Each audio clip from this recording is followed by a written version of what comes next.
வேலன் வெறியாடல் சங்க காலத்தில் நடந்த நிகழ்வு மட்டும் இல்லை, இப்போவும் அதெல்லாம் நடந்துட்டு தான் இருக்குது. இப்போவும் ஊர்லெல்லாம் வயசு பசங்களுக்கு உடம்பு சரியில்லாமல் பித்து பிடிச்ச மாதிரி இருந்தால் அவங்களுக்கு காற்று கருப்பு அடிச்சிடுச்சு அப்படின்னு சாமியாடிக்கிட்ட கூட்டிகிட்டு போவாங்க.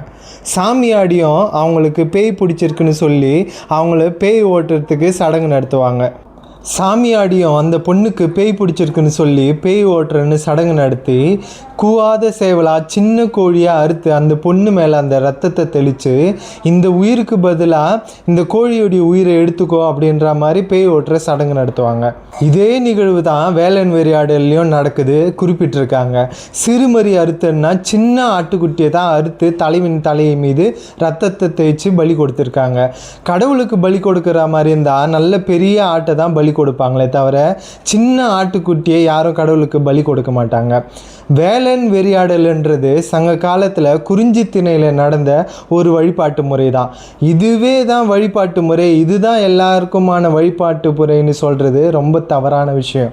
இதே சங்க இலக்கியத்தில் அகநானூரில் சூர்மருங்கறுத்த சுடரொளி நெடுவேல்னு முருகப்பெருமான் ஸ்காந்த புராணத்தில் மாமரமான் என்ன சூரனை வேல் கொண்டு பிளந்ததை அப்படியே பாடியிருக்காங்க. இதுக்கு என்ன சொல்லுவீங்க? அருணகிரிநாத பெருமான் முருகப்பெருமானுடைய எல்லா திருத்தலங்களுக்கும் சென்று முருகப்பெருமானை புகழ்ந்து பாடி முருகப்பெருமானுடைய பக்தியையும் தமிழையும் வளர்த்தாரு. சென்ற நூற்றாண்டில் நம்ம கண்ணு முன்னாடி வாழ்ந்த பெரிய மகான் பாம்பன் சுவாமிகள் சென்னை ஜிஹெச்சில் அவர் நிகழ்த்திய அதிசயங்களை இப்போவும் போய் பார்க்கலாம். அந்த அளவுக்கு எவ்வளவோ அதிசயங்களை நிகழ்த்தியிருக்காரு.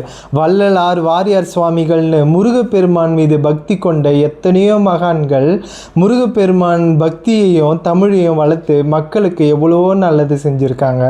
நம்ம மகான்கள் எல்லாம் எப்படி முருகப்பெருமானை வழிபட்டார்களோ அதே வழியில் நம்மளும் வழிபடுறது தான் சிறப்பானது. அதுதான் நம்மளுக்கு மேன்மை தருவதும் கூட. தயவுசெய்து மக்கள் எல்லோரும் புரிஞ்சுக்கோங்க. நன்றி.